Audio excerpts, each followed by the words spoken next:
Bismillahirrahmanirrahim. Allahumma salli ala Sayyidina Muhammadin wa ala alihi wa sahbihi wa sallam. We are doing a recap of week 2, alhamdulillah.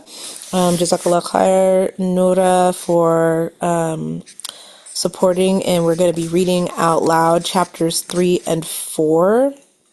We read aloud together the introduction and chapter 1 last week. And so we're going to do a recap of chapter 2, and then we will read aloud chapter 3 and 4 and review that, inshallah. So for week 2, this week was essentially going over self-definition as one of the main components for the creative's recovery process. So this is where creatives are usually drawing new boundaries for themselves. They're essentially recovering a new sense of personal identity as an artist. This is a really, really important stage because oftentimes you will feel as though you are going sane. So you are coming back to yourself. You're coming back into yourself. And, you know, from an Islamic perspective, essentially you are reconnecting with your fitra, like your nature. So this is a time where you really should just trust your creativity, listen to your intuition, follow your gut instincts. This is going to help you to essentially gain strength. And it's going to help you to combat some of the self-doubt. So we talked about like saboteurs against me statements last week. And so this is sort of the recovery stage where the artist is now starting to tackle and overcome a lot of the different attacks, self-sabotage and doubt that was internalized. And a lot of the times these attacks can come from internal or external sources. So this could be like family members or a teacher, an old teacher or something, or friends. And then what happens is we tend to neutralize those internalized messages. And then we recognize them as this creative virus that is now attacking our creative nervous system, essentially. And that creates a lot of self-doubt that lingers, and it lures us into this unhealthy pattern and relationship with ourselves around self-sabotage. So essentially what the morning pages are encouraging us to do is to keep them to ourselves and to allow ourselves to let that process be an opportunity for freestyling, for free writing, and to unblock any of those areas that may be clogged in the creative process along the way. And this is where we sort of get into the concept of poisonous playmates. And essentially in the chapter, this was going over how creativity flourishes when we have a sense of safety and self-acceptance. So what can happen is when you have this self-acceptance and this safety in your creative process, unsurprisingly, other people in your community or immediate circle who have not tapped into their creativity or are blocked in their creative process, they will inevitably start to feel threatened. Your creativity and you come into your own, nature and reconnecting in that way causes a natural threat because it then holds up a mirror. So one thing that creatives are encouraged to do is to not expect your friends or family or community who are blocked in their own creative process to applaud you while you are in your recovery stage, right? It's like you have to surround yourself with, you have to create a new environment for yourself and surround yourself with people who are not blocked in their process. Because blocked friends may find your recovery disturbing to their own spirit or also just to their own consciousness around their ability to access their deepest creative self. Blocked creatives are easily manipulated by guilt also when you're going through your recovery stage. So you have to be really mindful who you're around because other people who are blocked may project onto you and they may project some of their own insecurities. And then that can cause you to internalize guilt it's misplaced guilt. So you have to be really careful and safeguard this newly recovering artist that is unfolding. One of the essential elements in nurturing our creativity actually lies in taking care of ourselves and nurturing ourselves. So this is a really big highlight in this chapter.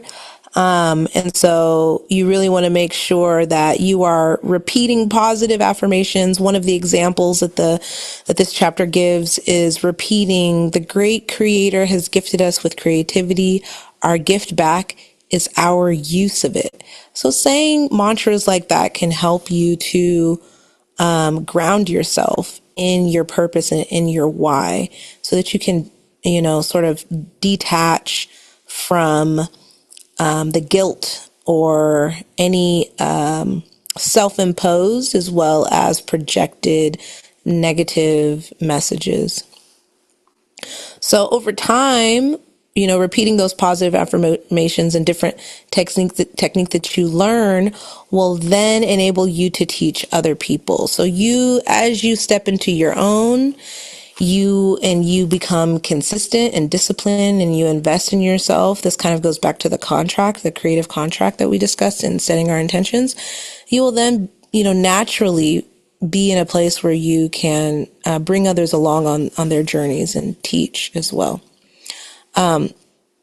It also highlights some of the roadblocks or barriers along the way for creatives, and it talks about crazy makers. These are usually the kind of people who can take over your whole life. So these tend to be people who can be more extreme than just those poisonous playmates that the book highlights. These are people who are prone to chaos, drama.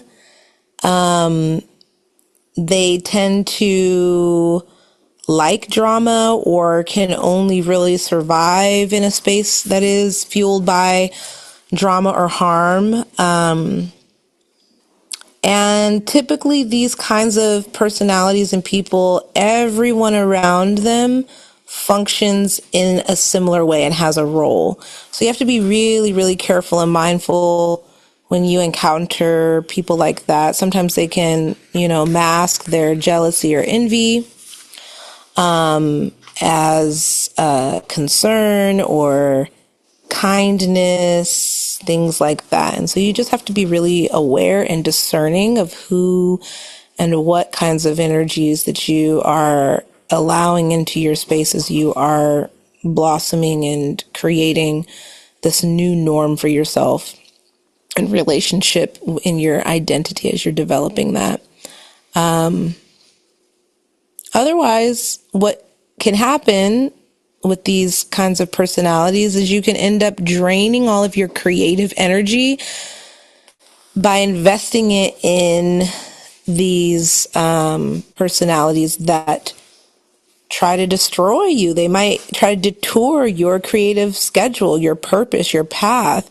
A lot of times these personalities, they expect special treatment, and that can drain all of your creative energy that you would normally be putting towards, writing a book or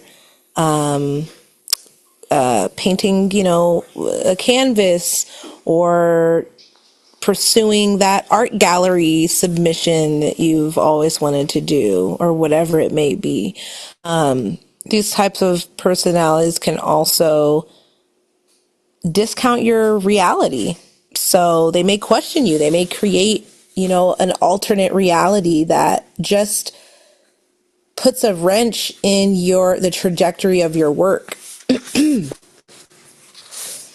They also tend to spend and waste your time and your money that could be poured into, it's a resource, so that could be poured into your creative process. And then a lot of times they'll also triangulate, other people. So this chapter actually goes at length talking about crazy makers because they are experts at placing blame and shifting blame and creating drama and having discipline. They don't like schedules unless it is their own because they tend to be very self-focused. They don't like order. They're really prone to chaos and drama. And obviously, they will also deny that they are crazy makers. They also live in this realm of skepticism. And so that can also really harm and detour your creative identity and recovery process as an artist, because then you're battling this inner enemy within yourself that becomes very pessimistic. And so then that's kind of highlighting again those self-saboteurs, those against me statements, and settling into skepticism. So it's something that you have to actively engage in self-awareness so that you can set it to the side, become aware of what your triggers are so that you can then regulate. The more that you're aware and you create a wellness plan and a creative plan around how you care for yourself, and when those triggers do come up, it's not about ignoring them or trying to suppress them. It's about acknowledging and having that self-awareness so that you know how you're going to respond. And you can respond from a place of observation, no judgment, calm, and centered, a sense of grounding. And that helps you to then continue on your creative path. Another thing that this chapter highlights is it talks about how creatives can actually have, because creatives can confuse fantasy and it having an internal addiction to fantasy, and just kind of living in a very fantastic.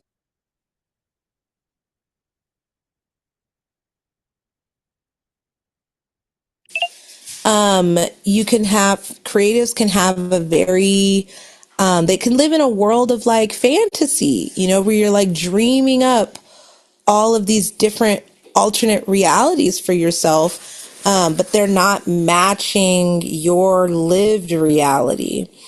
And so the reward for attention should always be healing, that you're always healing, and beginning to heal the particular parts of pain or loss that you experience, or even a dream that you may have had for yourself as a creative. That's a part of the recovery process. And giving yourself that attention becomes an act of connection and reconnecting with your truest, wisest, most creative self. So this is essentially what chapter 2 was focused on and highlighting. And then it goes on to sort of talk about the rules of the road. So in order to be an artist, I must. And so these are the things, some of the expectations or projections that we put on ourselves, like, oh, I must show up, and write and use the page to do XYZ, to dream, to try. I must fill the well by caring for my artist. I must set small and gentle goals and meet them.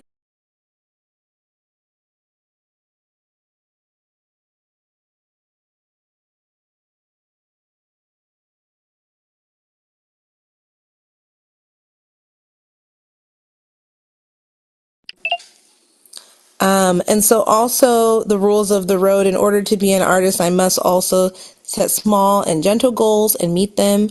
Pray for guidance, courage, and humility. Remember that it is far harder and more painful to be a blocked artist than it is to actually do the work. So we were talking about that earlier, about just taking the steps. It's not about perfection, but gaining the courage to do one thing at a time, putting one foot in front of the other. It's like teaching a baby, how to walk. It's like you've got to, get up on the knees and roll and like all these different things, these different steps in the process, but you've got to try. So also remembering to be alert and always present with the great creator, the source of your creativity, and that the creator is leading and helping you as an artist. choosing companions who encourage you to do the work, not just talk about doing the work or why you're not doing the work enough, right? And then also remembering that the great creator loves creativity and that all of your creativity is inspired from the creator, Al-Khaliq, the creator, right? So everything, every opening is from Al-Fatah, the opener, is from the creator. And so remembering the source and that it's rooted in a deep love for you as an artist and a creative. And then lastly, remembering that it is our job as creatives to do the work, not judge the work, just to do it. And place this sign, this is a suggestion, but placing this sign in your creative space or workplace. Great creator, I will take care of the quantity. You take care of the quality. So it's similar to something that I share with a lot of my coaching clients is to be committed, not attached.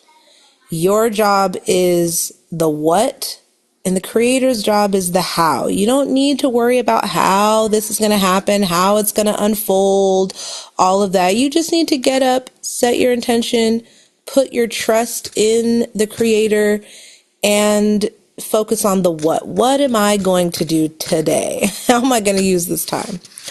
Okay, so, and then it goes on to the different tasks, which are the homework which was the homework. So alhamdulillah, so that was our recap for chapter 2. And Nora is going to read chapter 3, which is recovering a sense of power. Bismillah.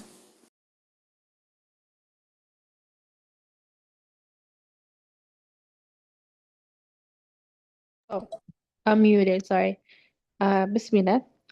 Anger is fuel. We feel it and we want to do something, hit someone, break something, throw a fit, smash a fist into the wall, tell those bastards, but we are nice people. And what we do with our anger is stuff it, deny it, bury it, block it, hide it, lie about it, medicate it, muffle it, ignore it. We do everything but listen to it. Anger is meant to be listened to. Anger is a voice, a shout, a plea, a demand. Anger is meant to be respected. Why? Because anger is a map. Anger shows us what our boundaries are. Anger shows us where we want to go. It lets us see where we have been and lets us know when we haven't liked it. Anger points the way, not just the finger. In the recovery of a blocked artist, anger is a sign of health. Anger is meant to be acted upon, it is not meant to be acted out. Anger points to direction. We are meant to use anger as a fuel to take the action we need to move where our anger points us. With a little thought, we can usually translate the message that our anger is sending us. Blast him. Blast him. I can make a better film than that. His anger says, "You want to make movies? You need to learn how."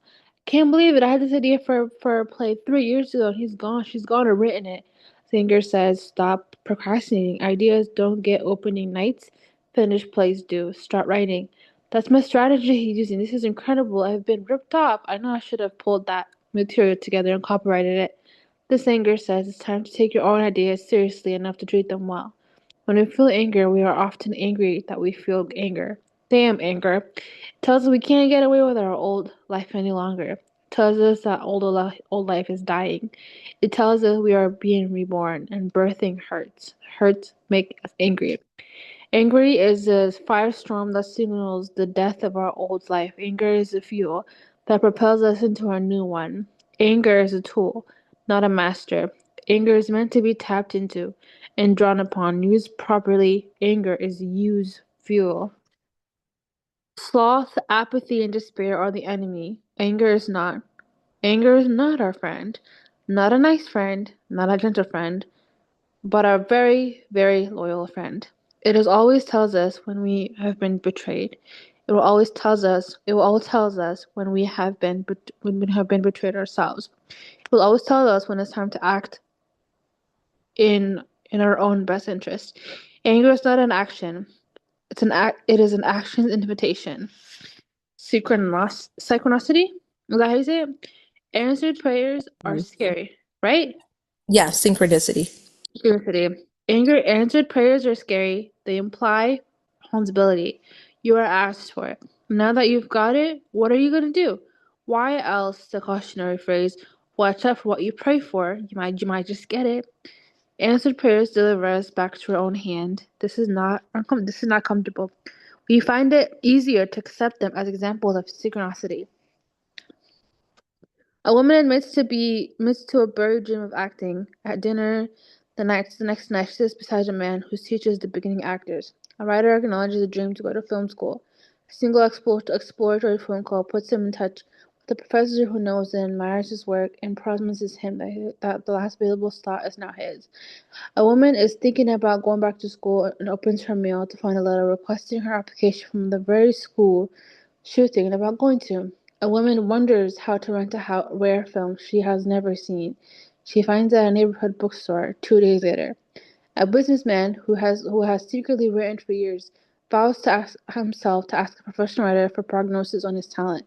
The next night, over a pool table, he meets a writer who becomes his mentor, then collaborated on several successful books. It's my experience that we're much more afraid than there might be a God than we are that there might not be. Incidents like those above happen to us, and yet we dismiss them as sheer coincidences. People talk about how dreadful it would be if there was no God. I think such talk is hooey. Much most of be if there was no God. I think such talk. Oh, sorry, I'm rereading the same thing. Most of us are a lot more comfortable feeling we're not being watched too closely. If God, by which I do not mean necessarily mean a single pointed Christian concept of an all powerful, all knowing force, does not exist, well then we're all off the hook, aren't we? There's no divine retribution, no divine consolation, and if the whole experience stinks, oh well, what did you expect? That question of expectation interests me. If there is no God, or if that God is just disinterested in our puny little affairs, then everything can roll along as always, and we can feel quite justified in declaring certain things impossible, other things unfair. If God, or the lack of God, is responsible for the state of the world, then we can easily wax cynical and resign ourselves to apathy. What's the use? We try changing anything. This is the use. If there is a responsive creative force that it does hear us and act on our behalf, then we may really be able to do something. The jig in short is up. God knows how the sky is the limit. Anyone honest will tell you that possibility is far more frightening than impossibility. That freedom is far more terrifying than any prison. If we do, in fact, have to deal with a force beyond ourselves that involves itself in our lives, then we may have to move into action on those previously impossible dreams. Life's what we make of it. Whatever we conceive of an inner God force or an outer God doesn't matter. Relying on that force does. Ask and you shall receive. Knock and it shall be opened to you. These words are among the more unpleasant ones ascribed to Jesus Christ. They suggest possibility. Sorry. They suggest possibility of a scientific method. Ask experiment and see what happens. Record the results. It is any wonder we discount answered prayers. We call it a coincidence. We call it anything but what it is, the hand of God or good activated by our own hand, when we act on behalf of our own choice dreams, when we commit to our own soul. Even the most timid life contains much more such moments of commitment. I will get a new love seat after all. And then I found the perfect one.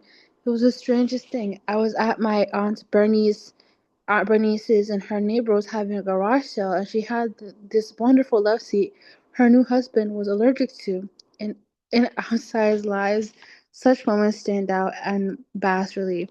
Large as Mount Rushmore, Lewis and Clark headed west. Isaac Dixon took off for Africa. We all have our own Africas, those dark and romantic notions that call to our deepest selves. When we answer that call, when we commit to it, we set in motion the principle that C. G. Jung, Carl Jung, dubbed synchronicity, loosely defined as fortuitous intermeshing of events. Back in the 60s, we called it serendipity. Whatever you but choose to call it, once you begin your creative recovery, you may be startled to find it cropping up everywhere. Don't be surprised if you try to discount it. It can be very threatening concept. Although Jung, is that how you say Jung or Young? Carl Jung? Young. Jung's paper on synchronicity was a cornerstone of his thought. Even money, Young preferred to believe it. It was a sort of side issue. They dismiss it, like his interest in the I Ching as an oddity, nothing to take too seriously. Young might differ with them, following his own inner leadings, brought him to experience and describe a phenomenon that some of us prefer to ignore. The possibility of an intelligent, responsive universe acting and reacting in our interest. It is my experience, it is my experience in the case. I have learned as a rule of thumb never to ask whether you can do something. Say instead, you are doing it. That unfasten your seatbelt, the most remarkable thing follows. God is efficient. The actor Juliana McCarthy always reminds me. I have many times marveled at the sleight of hand with which the universe delivers its treats. After 6 years, a play of mine was chosen for a large stage reading at the Denver Center for the Performing Arts. I ran the play with my friend Juliana in mind for the lead. She was in my ideal casting. But when I arrived in Denver, casting was already set. As soon as I met my leading lady, I had a funny feeling there was a bomb ticking. I mentioned this to a director, who was assured that was the actress was constant professional. Still, the funny feeling lingered in my stomach. Sure enough, a week later, before we were set to open, our leading lady abruptly resigned from my play from painting churches to play that was in mid-run. The Denver Center was stunned and very apologetic. They felt terrible at the damage my play was sustained by the abrupt departure. In a perfect world, who would you cast? They asked me. I told them Juliana McCarthy. Juliana was hired, flown in from Los Angeles. No sooner the center director laid eyes on her work that they asked her not to only do my play, but also take over the run of painting churches, which she was brilliantly cast. God is showing off. I laughed at Juliana. Very happy. Oh, okay. I can stop. Yeah, sounds good. Very happy that she had the chance to do her play after all. Yeah, that sounds good. In my experience, the universe falls in with worthy plans, and most especially with festive and expensive ones.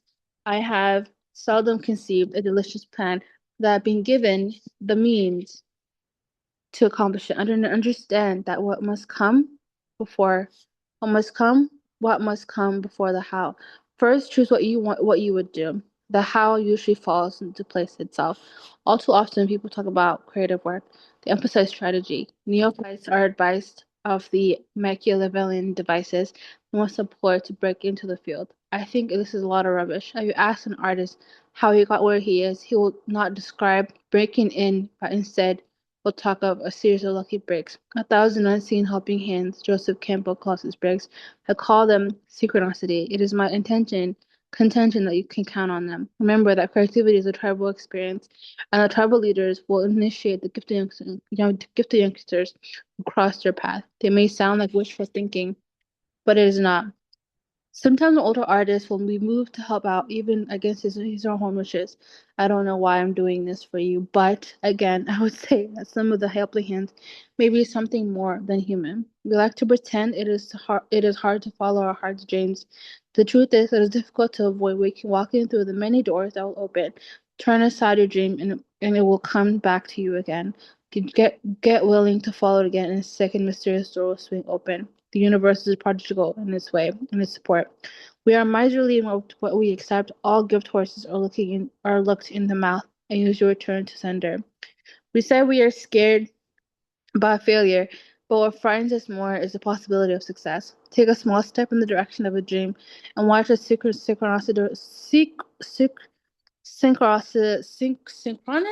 doors fly open.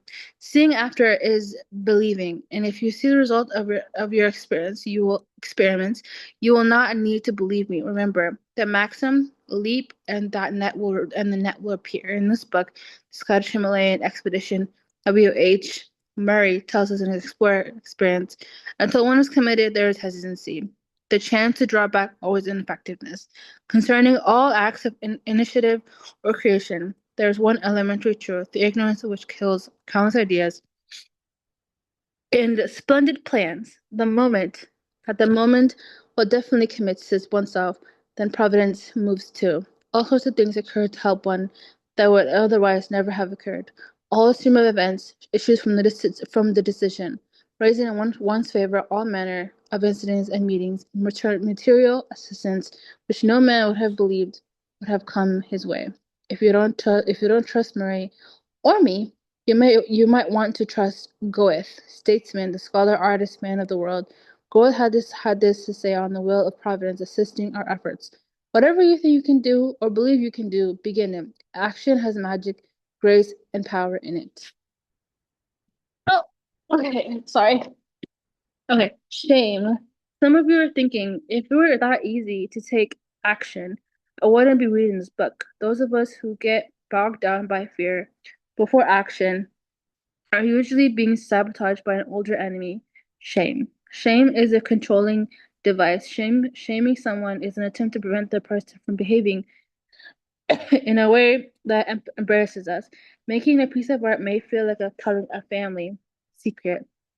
Secret telling, by its very nature, involves shame and fear. It asks the question, what will they think of me once they know this? This is a frightening question, particularly if they if what we have ever been made to feel ashamed for our curiosities and explorations, social, sexual, spiritual. How dare you, angry adult, often rage an innocent child who stumbled onto a family secret? How dare you open your mother's jewelry box? How dare you open your father's desk drawer? How dare you open their bedroom door? How dare you go down into the cellar, up the attic, into some dark place where we hide the things we don't want you to know? The act of making art exposes society to itself. Art brings things to light. It illuminates us. It sheds light on our lingering darkness. It casts a beam into the heart of our own darkness and says, "See, I need to take a picture of that." When people do not want to see something, they get mad at the one who shows them. They kill the messenger. A child from an alcoholic home gets into trouble scholastically or sexually. The family is flagged as being troubled. The child is made to feel um shame for bringing shame to a family. But did the child bring shame? No. The child brought shameful things to light. The family shame predated. It caused the child's distress. All the neighbors think it's the shame device aimed at continuing the conspiracy of illness. Art opens the closets, airs out the cellars and attics. It brings healing. Before a wound can heal it, it must be seen. But this act of exposing the wound to air and light, the artist's act is often reacted to with shame. Bad reviews are a prime source of shame for many artists. The truth is, many reviews do aim at creating shame in an artist. Shame on you. How dare you make this rotten piece of art? For the artists who attended, who endured childhood shaming, over any form of neediness, any type of exploration, any expectation, shame may kick in even without the aid of shame provoking review. If a child ever been made to feel foolish for believing himself or herself talented, the act of actually finishing a piece of art will be fraught with internal shaming. Many artists begin a piece of work, get well along in it, then find as they are completion that the work seems mysteriously drained of merit, is no longer worth the trouble. To therapists, a sudden surge of sudden disinterest, it doesn't matter. It's a routine coping mechanism employed to deny pain and ward off vulnerability. Adults who grow up in dysfunctional homes learn to use this coping device very well. They call it detachment, but it's actually numbing out. Forgot my birthday. Oh well, no big deal.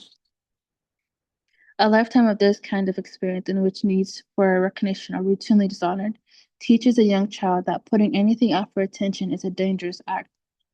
Dragging home the invisible bone is how one recovering artist characterizes her vain search for an achievement big enough to gain approval in our family of origin. No matter how big a deal it is, they never seem to take much notice. They always found something wrong with it. All A's in one B, and then that B got the attention. It is always natural that a young artist tries to flag parental attention by the way of accomplishment, positive or negative. Faced with indifference of range, the youngsters soon learn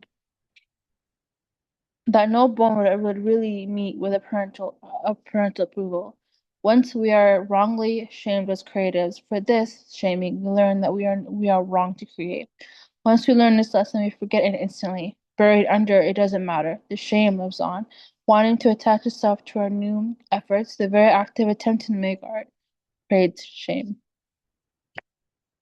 This is why so many great student films is never sent off to festivals where it can be seen, why many good novels are destroyed or live in death stores. This is why plays do not get sent out or why talented actors don't audition. This is why artists may feel shame at admitting their dreams. Shame is really triggered in us as adults because our internal artist is always our creative child. Because it does, making a piece of art may cause us to feel shame. We don't make art with this eventual criticism foremost in our mind, but criticism asks a question like how could you can make an artist feel like a shamed child. A well-meaning friend who constructive criticism at the beginning of writer may very well be that may very well end that writer. Let me be clear.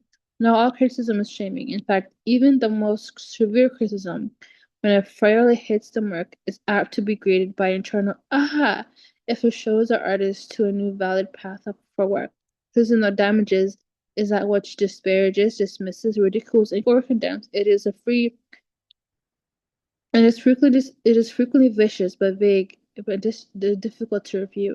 This is the criticism that damages. Shamed by such criticism, an artist may become blocked or stop sending work out into the world. A perfectionist friend, a teacher, or critic, like a perfectionist parent who nitpicks and missing comments, can dampen the ardor of a young artist who's just learning to let it rip. Because of this, an artist who must learn to be very protective. Does this mean no criticism? No. It means learning that what it means learning where and when to seek out the right criticism. As an artist, we must learn when criticism is appropriate and from whom. Not only the source, but the timing is very important. A first draft is seldom appropriately shown to any but the most gentle and discerning eye. It is often it often takes another artist to see the embryonic work that is trying to sprout. The inexperienced or harsh critical eye, instead of the nurturing the shoot of an artist into being, may shoot it down instead. As artists, we can control the criticism we will receive. We cannot make our professional critics more healthy or more loving or more constructive than they are, but they can learn to comfort our artist child over unfair criticisms. We can learn to find friends with whom we can safely vent our pain. We can learn to not deny and stuff our feelings when we have been artistically savaged. Art requires a safe hatred. Ideally, artists find this first in their family, then in their school, finally in a community of friends or supporters. This ideal is seldom a reality. But as artists, we must learn our creative or create our own safe environments. We must learn to protect our artist child from shame. We do this by diffusing our childhood shamings, getting them on the page, and sharing them with the trusted, non-shaming other. By telling our shame secrets around our art, telling them through our art, we release control. We release ourselves and others from the darkness. This release is not always welcomed. We must learn that when our Yeah, of course. Sounds good. We must learn that when our art reveals a secret of the human soul, those watching it may try to shame us for making it. It is terrible, they may say. It is terrible, they may say, attacking the work when the work itself is actually fine.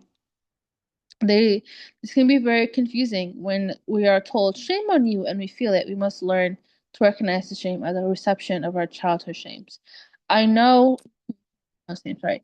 I know that work is good. I thought that was good work. Could I be kidding myself? Maybe that critic is right. Would I ever would I why did I ever have the nerve to think and the downward spiral? begins. At this time, we must be very firm with ourselves and not pick up the first doubt. We simply cannot allow the first negative thinking to take hold. Taking in that first doubt is like picking up the first drink of alcohol, first drink for an alcoholic. Once in our system, the doubt will take on another doubt and another. Doubting doubts can be stopped, but it takes vigilance to do it again. Maybe the critic was right, and boom, we must go into action. We are a good artist, a brave artist. You are doing so well. It's good that you do the work. When God's Will, the romantic film comedy I directed, debuted in Washington D.C. It was a homecoming for me. My earliest journalism work had been for the Washington Post. I was hoping for the hometown girl makes good reception, but in the reviews printed prior in the opening, I did not get it. The Post sent a young woman who watched an entire movie about theater people and then wrote that it was about movie people. She added that the most of the my dialogue had been stolen from Casablanca. I wonder what movie she has seen, not the one I made. My movie had 40 odd theater jokes and one line joke about Casablanca. Those were the facts. Those were the facts that didn't do me any good. I was mortified, shamed, ready to almost die. Because the antidote for shame is self-love and self-praise. This is what I did. I went for a walk through Rock Creek Park. Prayed. I made a list for myself of past compliments and good reviews. I did not tell myself it doesn't matter, but I did tell myself you will heal. I showed up for my opening. It was a lot more successful than my reviews. 3 months later, my film was chosen for a prestigious European festival. They offered to fly me over. They paid my expenses to showcase my film. I hesitated. The Washington shaming had done its slow and poisonous work. I was afraid to go. But I knew better not to go. My years in artistic recovery had taught me to show up.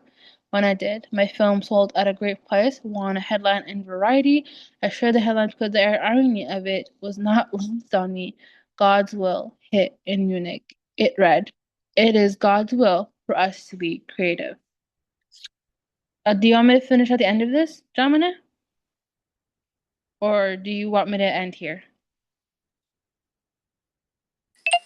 At the end of page 72. Yeah. We can actually pause. Okay.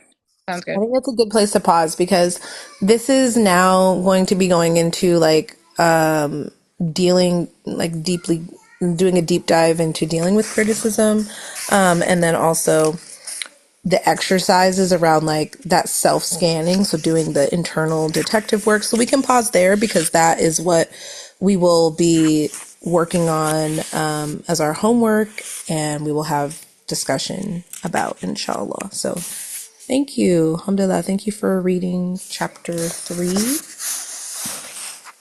And I am going to close this out with reading chapter 4. And then, inshallah, throughout the week, we will check in with each other. We'll have continued group discussion about how our morning pages are going, as well as any, self-discovery that comes up that is relevant to chapter 3, as well as chapter 4, which is going to be focused on recovering a sense of integrity in the creative process. Bismillah.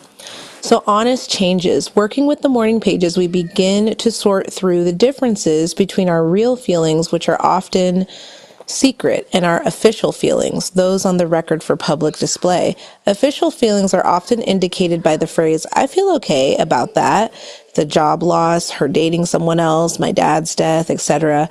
What do we mean by "I feel okay"? The morning pages force us to get specific. Does "I feel okay" mean I feel resigned, accepting, comfortable, detached, numb, tolerant, pleased, or satisfied? What does it mean? Okay is a blanket word for most of us. It covers all sorts of squirmy feelings, and it frequently signals a loss. We officially feel okay, but do we? At the root of a successful creative recovery is the commitment to puncture our denial, to stop saying it's okay, when in fact it's something else. The morning pages press us to answer what else. In my years of watching people work with morning pages, I have noticed that Many tend to neglect or abandon the pages whenever an unpleasant pierce of clarity is about to emerge. If we are, for example, very, very angry but not admitting it, then we will be tempted to say we feel okay about that. The morning pages will not allow us to get away with this evasion, so we tend to avoid them. If we have the creeping feeling that our lover is not being totally honest with us, the morning pages are liable to bring this creepy possibility up, and with it the responsibility for an unsettling conversation. Rather than face this mess, we will mess up on doing the morning pages. By contrast, if we are suddenly and madly in love, the morning pages may seem threatening. We don't want to puncture the fragile and shiny bubble of our happiness. We want to stay lost in the sea of a blissful us rather than be reminded that there is an I in the we, or an I in the we, as in seeing, that is temporarily blinded. In short, extreme emotions of any kind, the very thing that the morning pages are superb for processing, are the usual triggers for avoiding the pages themselves.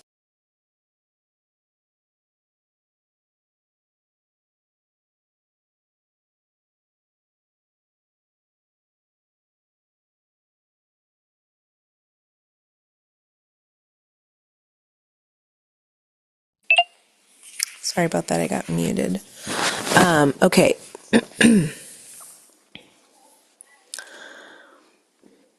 In short, extreme emotions of any kind, the very thing that morning pages are superb for processing, are the usual triggers for avoiding the pages themselves. Just as an athlete accustomed to running becomes irritable when he is unable to get the miles in, so too those of us accustomed now to morning pages will notice an irritability when we let them slide. We are tempted always to reverse cause and effect. I was too crabby to write them, instead of I didn't write them, so I am crabby. Over any considerable period of time, the morning pages perform spiritual chiropractic. They realign our values. If we are to the left or the right of our personal truth, the pages will point out the need for a course adjustment. We will become aware of our drift and correct it, if only to hush the pages up. To thine own self be true, the pages say, while busily pointing that self out. It was in the pages that Mickey, a painter, first learned she wanted to write comedy. No wonder all her friends were writers. So was she. Chekhov advised, if you want to work on your art, work on your life. That's another way of saying that in order to have self-expression, we must first have a self to express. That is the business of the morning pages. I myself feel this way, and that way, and this way. No one else need agree with me, but this is what I feel. The process of identifying a self inevitably involves loss as well as gain. We discover our boundaries, and those boundaries, by definition, separate us from our fellows. As we clarify our perceptions, we lose our misconceptions. As we eliminate ambiguity, we lose illusion as well. We arrive at clarity, and clarity creates change. I have outgrown this job may appear in the morning pages. At first, it is a troubling perception. Over time, it becomes a call for action and then an action plan. This marriage is not working for me, the morning pages say. And then I wonder about couples therapy. And then I wonder if I'm not just bored with me. In addition to posing problems, the pages may also pose solutions. I am bored with me. It would be fun to learn French. Or, I noticed a sign just down the block for a clay and fiber class. That sounds interesting. As we notice which friends bore us, which situations leave us stifled, we are often rocked by waves of sorrow. We may want our illusions back. We want to pretend the friendship works. We don't want the trauma of searching for another job. Faced with impending change we have set in motion through our own hand. We want to mutiny, curl up in a ball, bawl our eyes out, no pain, no gain. The nasty slogan has it.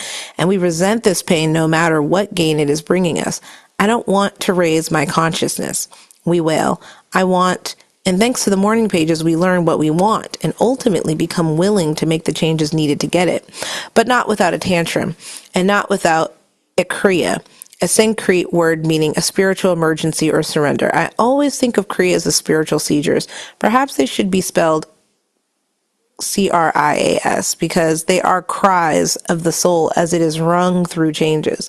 We all know what a kriya looks like. It is the bad case of the flu right after you've broken up with your lover. It's the rotten head cold and bronchial cough that announces you've abused your health to meet an unreachable work deadline. That asthma attack out of nowhere when you've just done a round of caretaking your alcoholic sibling. That's a Kriya too. Always significant, frequently psychosomatic. Kriyas are the final insult our psyche adds to our injuries. Get it? A Kriya asks you. Get it? You can't stay with this abusive lover. You can't work at a job that demands 80 hours a week. You can't rescue a brother who needs to save himself. In 12-step groups, Kriyas are often called surrenders. People are told, just let go. And they would if they knew what they were holding on to. With the morning pages in place and the artist dates in motion, the radio set stands half a chance of picking up the message you are sending and or receiving. The pages round up the usual suspects. They mention the small hurts we prefer to ignore, the large successes we failed to acknowledge. In short, the morning pages point the way to reality. This is how you're feeling. What do you make of that? And what we make of that is often art. People frequently believe the creative life is grounded in fantasy. The more difficult truth is that creativity is grounded in reality, in the particular, the focused, the well-observed, or specifically imagined. As we lose our vagueness about ourself, our values, our life situation, we become available to the moment. It is there, in the particular, that we contact the creative self. Until we experience the freedom of solitude, we cannot connect authentically. We may be enmeshed, but we are not encountered. Art lies in the moment of encounter. We meet our truth. We meet ourselves. We meet ourselves and we meet our self-expression. We become original because we become something specific, an origin from which work flows. As we gain or regain our creative identity, we lose the false self we were sustaining. The loss of this false self can feel traumatic. I don't know who I am anymore. I don't recognize me. Remember that the more you feel yourself to be terra incognita, the more certain you can be that the recovery process is working. You are your own promised land, your own new frontier. Shifts in taste and perception frequently accompany shifts in identity. One of the clearest signals that something healthy is afoot is the impulse to weed out, sort through, and discard old clothes, papers, and belongings. I don't need this anymore, we say as we toss a low self-worth shirt into the giveaway pile. I'm sick of this broken down dresser and its 16 coats of paint as the dresser goes off to the Goodwill. By tossing out the old and unworkable, we make way for the new and suitable. A closet stuffed with ratty old clothes does not invite new ones. A house overflowing with odds and ends and tidbits you've held on to for some day has no space for the things that might truly enhance today. When the search and discard impulse seizes you, two cross currents are at work. The old you is leaving and grieving, while the new you celebrates and grows strong. As with any rupture, there is both tension and relief. Long-seated depression breaks up like an ice flow. Long frozen feelings thaw, melt, cascade, flood, and often overrun their container, you. You may find yourself feeling volatile and changeable. You are. Be prepared for bursts of tears and of laughter. A certain giddiness may accompany sudden stabs of loss. Think of yourself as an accident victim walking away from the crash. Your old life has crashed and burned. Your new life isn't apparent yet. You may feel yourself to be temporarily without a vehicle. Just keep walking. If this description sounds dramatic, it is only to prepare you for possible emotional pyrotechnics. You may not have them. Your changes may be more like cloud movements, from overcast to partly cloudy. It is important to know that no matter which form your growth takes, there is another kind of change, slower and more subtle, accumulating daily whether you sense its presence or not. Nothing dramatic is happening to me. I don't think the process is working. I have often been told by someone who, from my perspective, is changing at the speed of light. The analogy that I use is that once we engage in the process of morning pages and artist dates, we begin to move at such velocity that we do not even realize the pace. Just as travelers on a jet are seldom aware of their speed unless they hit a patch of turbulence, so too travelers on the artist's way are seldom aware of the speed of their growth. This is a form of denial that can tempt us to abort the recovery process that isn't happening to us. Oh, yes, it is. When we have engaged the Creator within to heal us, many changes and shifts in our attitudes begin to occur. I enumerate some of them here because many of these will not be recognizable at first as healing. In fact, they may seem crazy and even destructive. At best, they will seem eccentric. There will be a change in energy patterns. Your dreams will become stronger and clearer, both by night and by day. You will find yourself remembering your nighttime dreams, and by day, daydreams will catch your attention. Fantasy of a benign and unexpected sort will begin to crop up. Many areas of your life that previously seemed to fit will stop fitting. Half your wardrobe may start to look funny. You may decide to reupholster a couch or just toss it out. Musical bents may alter. There may even be bursts of spontaneous singing, dancing, running. You may find your candor unsettling. "I don't like that" is a sentence that will leave your mouth, or "I think that's great." In short, your tastes and judgments and personal identity will begin to show through. What you have been doing is wiping the mirror. Each day's morning pages take a swipe as the blur you have kept between you and your real self. As your image becomes clearer, it may surprise you. You may discover very particular likes and dislikes that you hadn't acknowledged. A fondness for cactuses. So why do I have these pots of ivy? A dislike for brown. So why do I keep wearing that sweater if I never feel right in it? Conditioned as we are to accept other people's definitions of us, this emerging individuality can seem to us like self-will run riot. It is not. The snowflake pattern of your soul is emerging. Each of us is a unique, creative individual, but we often blur that uniqueness with sugar, alcohol, drugs, overwork, underplay, bad relations, toxic sex, underexercise, over TV, undersleep. Many and varied forms of junk food for the soul. The pages help us to see these smears on our consciousness. If you look over the time you have been doing your morning writing, you will see that many changes have entered your life as a result of your willingness to clear room in it for your creator's action. You will have noticed an increased, sometimes disconcerting sense of personal energy, some bursts of anger, some flashpoints of clarity. People and objects may have taken on a different meaning to you.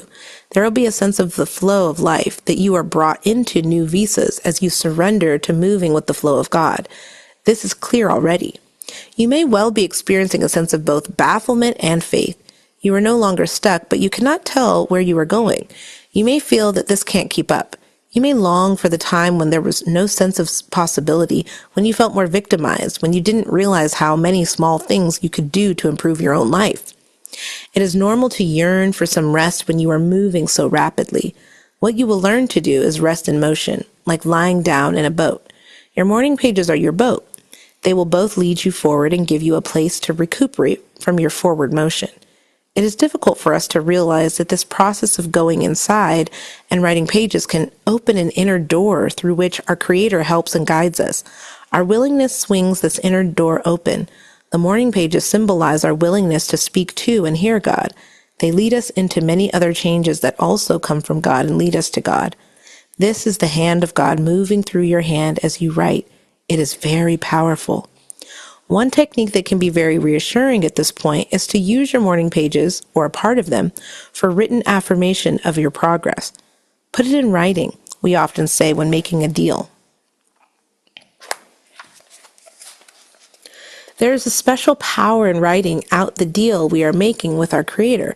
I receive your good willingly, and thy will be done are two short affirmations that when written in the morning remind us to be open to increased good during the day. I trust my perceptions is another powerful affirmation to use as we undergo shifts in identity. A stronger and clearer me is emerging. Choose affirmations according to your need. As you excavate your buried dreams, you need the assurance that such explorations are permissible. I recover and enjoy my identity. So then, in the rest of this chapter, it really goes on to talk about buried dreams and the exercises that we will go over, and then we'll go into a little bit of the reading deprivation, and then finally the task that we are going to be focused on for this coming week, inshallah. So that is our completion of chapters 3 and 4. And we have our check-in questions that we will review together throughout the week in our private chat group, and we will have ongoing discussion about what these different tasks and exercises are like. So we will close now with Al-Fatiha and Al-Asr. أعوذ بالله من الشيطان الرجيم بسم الله الرحمن الرحيم الحمد لله رب العالمين الرحمن الرحيم مالك يوم الدين إياك نعبد وإياك نستعين اهدنا الصراط المستقيم صراط الذين أنعمت عليهم غير المغضوب عليهم ولا الضالين آمين بسم الله الرحمن الرحيم والعصر إن الإنسان لفي خسر إلا الذين آمنوا وعملوا الصالحات وتوسوا بالحق وتوسوا بالصبر صدق الله العظيم. Surely Allah speaks the truth. Ameen, ameen, ameen, ya Rab. Jazakallah khair. Assalamu alaikum wa rahmatullahi wa barakatuhu.